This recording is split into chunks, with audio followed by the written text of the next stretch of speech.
Welcome back to my channel everyday elegance. এবছর মানে 2023 সালের নভেম্বর মাসের শুরুতে কি কি গাছ কিনলাম তার ভিডিওটাই আপনাদের সাথে শেয়ার করে নেব। এই যে এখানে আছে এই দুটো পিটুনিয়া, এটা পমপম, ডালিয়া, এটা সালভিয়া, এটা হলুদ গাঁদা, এটা সাদা গাঁদা, আর এটাও হলুদ গাঁদা।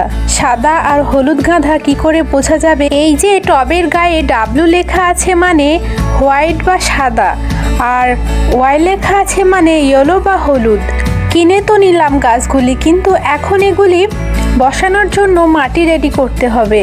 আসলে নার্সারিতে গেলে গাছ থেকে আর লোভ সামলাতে পারি না, মনে হয় অনেক গাছ কিনে নিই।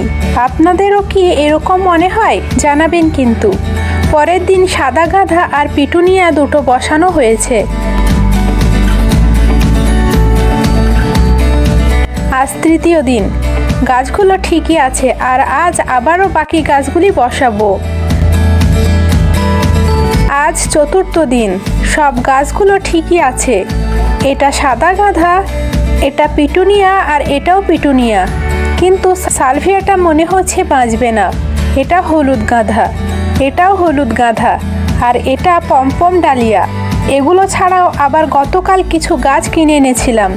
এই যে দুটো কসমস, আর এখানেও আছে একটা গ্যাজেনিয়া, একটা ক্যালেন্ডুলা, একটা স্টার, একটা চন্দ্রমল্লিকা এবং একটা গ্ল্যাডিওলাস। এদের মধ্যে কসমস দুটো বসানো হয়েছে, আর বাকিগুলো বসাতে হবে। এই কসমসটা নেতিয়ে গিয়েছে, তবে ঠিক হয়ে যাবে। আর এটা ঠিকই আছে। কসমস দুটো দুই রকম রঙের। পরের দিন নার্সারিতে সালভিয়া চারাটি মারা গিয়েছে, পলাতে আবার একটা চারা এমনিতেই দিয়ে দিল। কিন্তু পঞ্চম দিনে দেখুন আমার সব খাটুনি জলে গেল। কিছু চারা সে যেন খেয়ে নষ্ট করে দিয়েছে। এটা দেখে আমার যে এত কষ্ট হলো কি বলবো। তবে কসমসটা ঠিক হয়ে গিয়েছে।